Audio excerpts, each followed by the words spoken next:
Every government that had spent 6 weeks managing this conflict toward a ceasefire understood on the morning of May 15th, 2026, that the arrangement they had constructed was fragile in the specific way that all arrangements built under pressure are fragile, held together not by the genuine resolution of the underlying conflict, but by the exhaustion of the parties and the weight of outside pressure applied at precisely the right moment.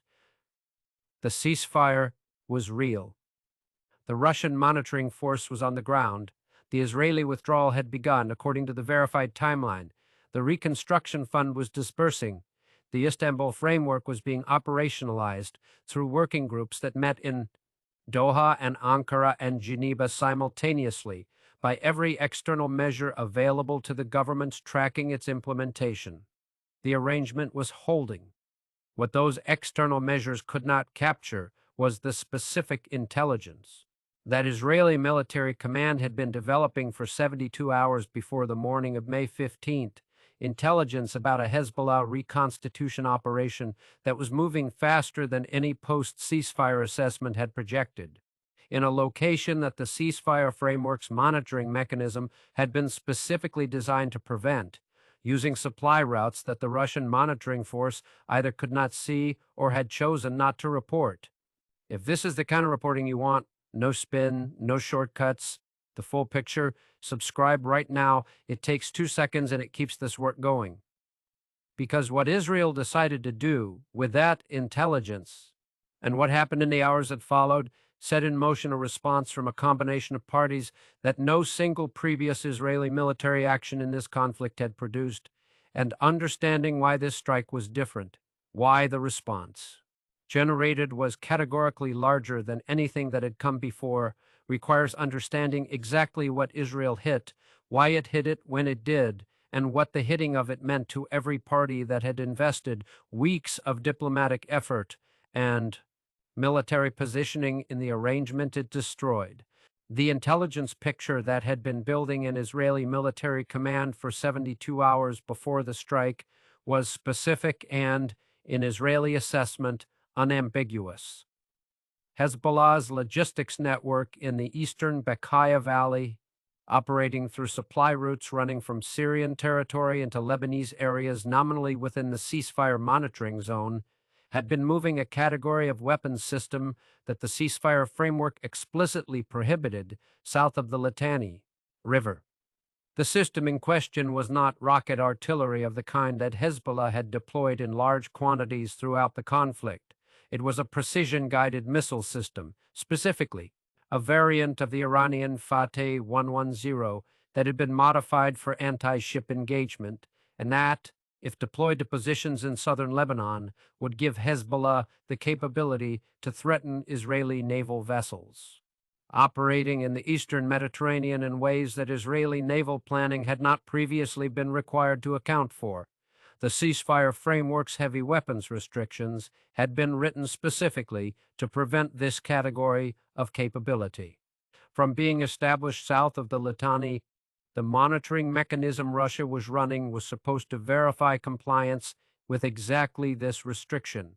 Israel had raised the intelligence through the deconfliction channel with the Russian monitoring force command on May 13th, 48 hours before the strike.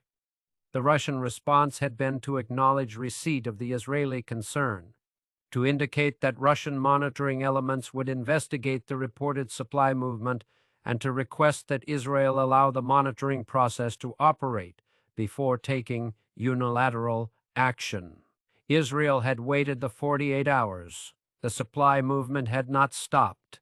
The Russian monitoring force had not interdicted it, had not publicly reported it, and had not produced the verification of compliance that the deconfliction channel communication had implied was forthcoming. Israeli intelligence assessed on the morning of May 15th that the window for preventing the weapons systems deployment to firing positions was closing within hours, not days. The strike Israel conducted at 5:47 in the morning on May 15th was precise, limited, and targeted with a specificity that reflected a deliberate effort to stay within the narrowest possible interpretation of man. defensive necessity, 4 facilities were struck simultaneously.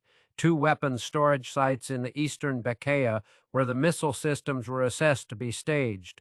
1 logistics coordination point in the northern Bekaa that was identified as the command node for the supply operation, and 1 road junction, whose destruction would interrupt the remaining supply route before additional systems could move south.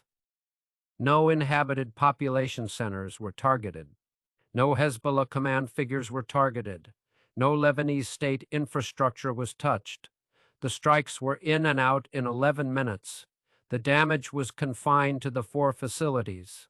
And the Israeli military communique issued 40 minutes after the strikes described them explicitly as defensive action in response to ceasefire framework violations taken after the monitoring mechanism had failed to produce compliance. The communique's framing was legally and militarily coherent. It was also strategically catastrophic in ways that became apparent within hours because the parties receiving it were not evaluating it primarily on its legal and military coherence. They were evaluating it on what it meant for the investment each of them had made in the arrangement it had just unilaterally disrupted. Russia's response arrived first and was the most operationally significant. The Russian monitoring force commander in the Bekaa Valley issued an immediate statement declaring that Israeli military action had occurred within the monitoring zone without Russian advance authorization, that Russian monitoring personnel had been in proximity to one of the struck facilities during the strike, and that the safety of Russian military personnel had been directly endangered by Israeli unilateral action. No Russian personnel had been killed or wounded. The Israeli strike had been precise enough that the Russian element in the proximity had not been in the impact area, but the proximity had been real, and the claim that Russian personnel safety had been endangered was factually defensible, and Putin had publicly committed 6 weeks earlier in a statement that every government in the world had filed and remembered, that any Israeli military action endangering Russian personnel would be treated as a direct attack on the Russian Federation, requiring a commensurate response. The red line Putin had drawn in April over Syrian airspace had just been crossed in Lebanon, not cleanly, not unambiguously, but closely enough that the Kremlin's response options now included the military escalation. Putin had publicly reserved for exactly this contingency. What Moscow chose to do with that option in the hours following the strike was the organizing question of every crisis management session in every relevant capital on May 15th. Because the answer determined whether the ceasefire's collapse remained a bilateral Israeli-Hezbollah problem or became something larger and more dangerous than anything the conflict had yet produced. Putin convened Russia's Security Council within 2 hours of the Israeli strike. The session lasted 3 hours and 12 minutes. What emerged from it was not the military response that Putin's public red line had appeared to commit to. It was something more carefully calibrated and in some ways more consequential. A suspension of Russian participation in the deconfliction channel with Israeli military command. A public statement from the Kremlin, characterizing Israel's action as a deliberate violation of both the ceasefire framework and Russia's monitoring mandate, and an announcement that Russia was requesting an emergency UN Security Council session to consider what Moscow called Israel's systematic undermining of internationally mandated stabilization arrangements. Alongside these public measures, Russia moved additional military assets to its HMEIM base in Syria, not the measured deployment of a single S-40 battery as in April, but a broader reinforcement that included additional air defense systems, electronic warfare platforms, and what satellite imagery confirmed within hours were additional aircraft of a type suited to ground attack missions. Russia had not fired. It had not directly engaged Israeli forces, but it had suspended the deconfliction channel, the communication mechanism whose existence had been the primary structural safeguard against Russian and Israeli forces. producing an incident in the same theater, and it had moved assets whose capabilities and positioning made the absence of that channel acutely dangerous. The suspension was the message. It communicated that Putin was willing to allow the conditions for accidental escalation to exist as a form of pressure on Israel and on the United States to produce a response to Israel's strike that satisfied Russian demands before the channel was restored. It was brinksmanship of the most precise and controlled variety, and it was effective immediately because every military planner in the Israeli Air Force and in American Central Command understood exactly what operating without a deconfliction channel in a theater containing Russian military assets meant for mission planning and escalation risk. Iran's response came in two layers, separated by approximately 4 hours. The first layer was the public statement from the Foreign Ministry characterizing Israel's strike as a proof that the ceasefire framework had been a tool of Israeli intelligence collection rather than a genuine commitment to stabilization, and declaring that Iran considered itself released from any informal restraints it had been observing on Hezbollah resupply since the ceasefire's implementation began. The second layer was operational and became visible through intelligence channels before any public announcement, a significant acceleration of Iranian logistics activity in western Syria, moving toward the Lebanese border through routes that the ceasefire framework had not specifically addressed because they were outside the monitoring zone's defined boundaries. Iran was not breaking the ceasefire agreement. It was operating precisely at its edges, in the spaces where the agreement's language allowed for interpretation in a way that made Israeli response legally complicated and diplomatically costly while effectively resuming the resupply operation the ceasefire had been designed to prevent. Turkey's response was channeled through the Istanbul framework institutions that Ankara had spent weeks constructing as the architecture of its regional influence. The Turkish foreign minister convened an emergency session of the framework's steering committee, issuing a joint statement from the attending parties, Saudi Arabia, Qatar, Egypt, Jordan, the UAE, that condemned Israel's unilateral military action in terms more unified and more forceful than any collective Arab statement about Israel had achieved in years. The statement did not call for military action against Israel. What it called for was the immediate reconvening of the UN Security Council, the suspension of the Reconstruction Fund, disbursements pending Israeli commitment to ceasefire compliance, and the consideration of additional measures if Israel conducted further strikes in violation of the framework. The last element, the reference to additional measures, was deliberately vague and deliberately placed, a signal that the Istanbul framework parties were prepared to discuss economic and diplomatic consequences that went beyond statements if Israel's behavior required it. The Reconstruction Fund suspension was the most immediately consequential element of Turkey's response because it transformed the ceasefire's economic architecture from a positive incentive for Lebanese stabilization into a conditionality mechanism that created direct pressure on Lebanon's government and indirectly on Hezbollah's political wing to demand Israeli accountability for the strike. Lebanon's government had been carefully managing its relationship with both Hezbollah and the international community throughout the crisis, maintaining the studied ambiguity that Lebanese governance has always required. The Reconstruction Fund suspension forced Beirut off that ambiguity and onto a public position, demanding Israeli compliance with the ceasefire framework, a position that aligned Lebanese state interests with Hezbollah's immediate political needs in ways that complicated Israeli diplomacy across the entire Lebanese political spectrum simultaneously. In Washington, the Israeli strike produced a crisis management response whose specific character revealed how far the accumulated weight of 6 weeks had eroded the American government's capacity to shape events rather than respond to them. The internal deliberation was not about whether Israel had the right to respond to ceasefire violations. American legal and military assessments of the intelligence Israel had presented were consistent in finding the strike defensible under the ceasefire framework's terms, the deliberation was about whether defending Israel's right to strike in the current environment was strategically viable given the responses it had triggered. Russia had suspended its deconfliction channel.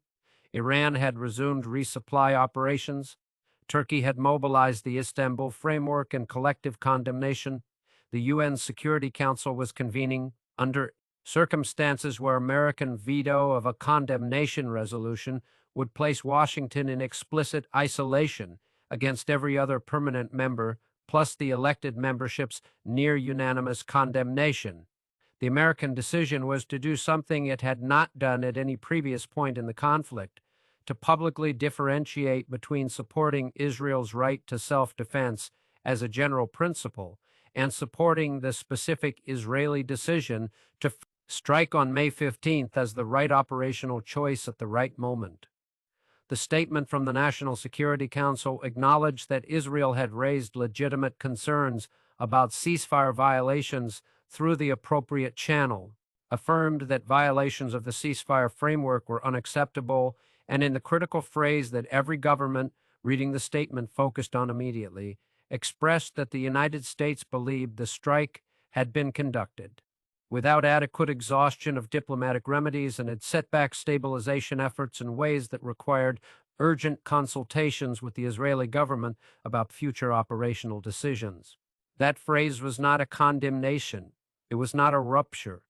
But it was the first time in the conflict that the American government had publicly expressed that an Israeli military decision had been wrong, not illegal, not outside Israel's rights, but wrong in its timing and its consequences, and the significance of that public differentiation in the context of everything that had been building across 6 weeks could not be understated. The deconfliction between American principle and American operational endorsement, once made publicly, becomes a reference point in every subsequent bilateral conversation and every subsequent Israeli military planning session. That involves American equities. The UN Security Council session convened at 3 o'clock in the afternoon New York time on May 15th under conditions of unusual procedural urgency. Russia had requested the session. China had co-sponsored the request. France had indicated it would not block the session proceeding. The United States had agreed to participate without blocking. The draft resolution Russia tabled called for a formal ceasefire, violation finding against Israel, demanded an immediate cessation of Israeli military activity in the monitoring zone, and requested a UN Secretary-General investigation into the circumstances of the strike and the Russian monitoring forces' proximity to the impacted facility. The resolution did not call for sanctions. It did not authorize enforcement action. Its operative significance was symbolic and political, a formal UN finding of Israeli ceasefire violation that would become part of the international legal and diplomatic record of the conflict, and that would constrain Israeli diplomatic freedom of maneuver in every subsequent negotiation about the framework's future. The American delegation worked the text through 7 rounds of negotiation over 4 hours, removing the formal violation, finding and replacing it with language that called for an independent investigation of the incident, reaffirmed all parties' obligations under the ceasefire framework, and demanded that the Russian monitoring force immediately restore the deconfliction channel with Israeli military command. As a precondition for the investigation process to operate effectively, the final resolution passed with 11 votes in favor, 0 against, and 4 abstentions. The United States, United Kingdom, France, and 1 elected member abstaining rather than vetoing, a posture that allowed the resolution to pass while maintaining formal American non-endorsement of the violation-finding language that had been removed from the final text. Israel's cabinet convened through the night of May 15th in a session whose duration and intensity reflected the specific nature of the crisis the strike had produced. The military objective of the strike had been achieved. The weapons systems that Israeli intelligence had identified as being moved toward prohibited positions had been destroyed, and the logistics node coordinating the supply operation had been degraded. The military outcome was a success in narrow tactical terms. The strategic outcome was a comprehensive acceleration of every pressure dynamic that the ceasefire had been intended to relieve. Russia's deconfliction channel was suspended. Iran's resupply had resumed. Turkey's framework had mobilized in collective condemnation. The United States had publicly differentiated itself from the operational decision.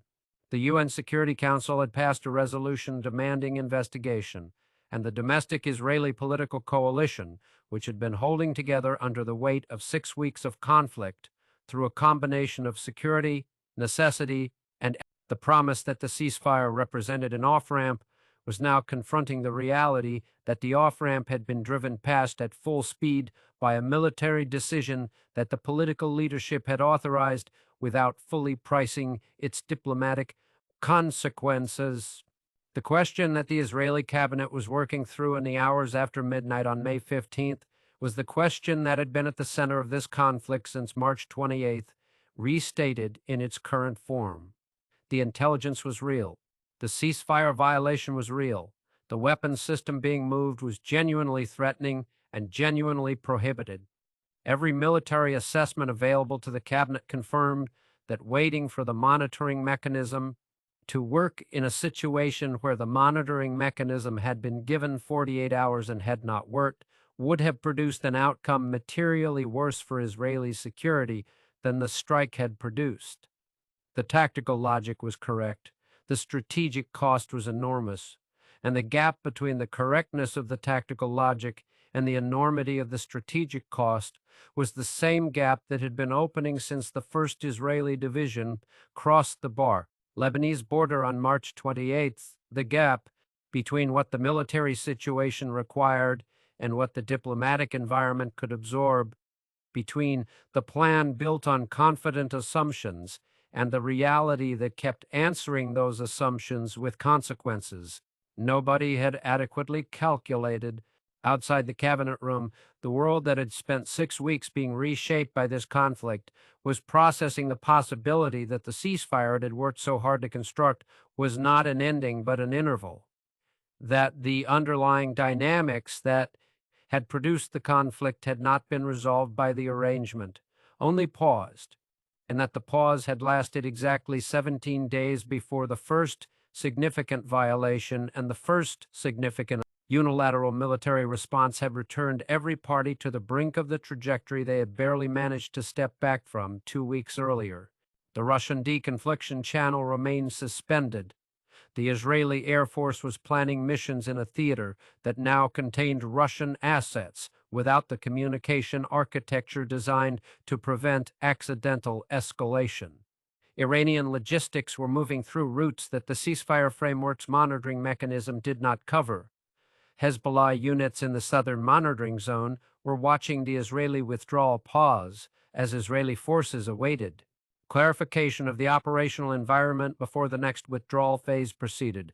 The reconstruction fund was suspended. The Istanbul framework parties were in emergency session. The UN investigation had been authorized but not yet organized. And in the eastern Bekaa Valley, Russian monitoring force personnel were in positions whose proximity to potential future Israeli strike targets created the specific contingency that Putin had publicly committed to treating as an act of war against the Russian Federation, a commitment he had not yet acted on but had also not retracted, and whose shadow fell over every decision being made in every relevant capital on the night of May 15th. The response to Israel's strike was not yet massive in the sense of direct military action by any of the parties that had responded, but it was massive in the sense that mattered most at this stage of a conflict that had already demonstrated repeatedly that the distance between positioning and commitment could be crossed faster than the diplomatic mechanisms designed to prevent that crossing could function. Every party whose response had been measured and calibrated on May 15th was operating with a smaller margin of restraint than it had operated with the day before. The accumulation of those reduced margins across multiple parties simultaneously is what produces the specific kind of crisis that ceasefire arrangements are designed to prevent, and that this one had just been revealed as insufficient to contain. The families who had welcomed the ceasefire 17 days earlier were watching the news again with the particular dread of people who had allowed themselves to believe the worst was over. The soldiers who had come home were watching it too. The ones who had not come home were already part of the permanent record of what this conflict had cost. What the strike of May 15th and the response it generated had added to that record was a warning, clear, documented, and delivered at a cost that continued to compound, about the difference between ending a conflict and pausing it, and about what happens when the parties responsible for the difference cannot find or will not find, or are structurally prevented from finding the resolution that transforms a pause into a peace. What do you think? Has Israel's decision to strike during an active ceasefire permanently destroyed the framework that 6 weeks of diplomacy built, or is there still a path to restoring the arrangement before the reduced margins of restraint run out entirely? Drop your answer in the comments below. Every comment pushes this video to more people who need to see the full picture. And if this is the kind of reporting you want, complete, independent, no shortcuts, no spin, subscribe. This channel covers what others skip. It is fully independent, and the support link is below. Every contribution goes directly into keeping this work going.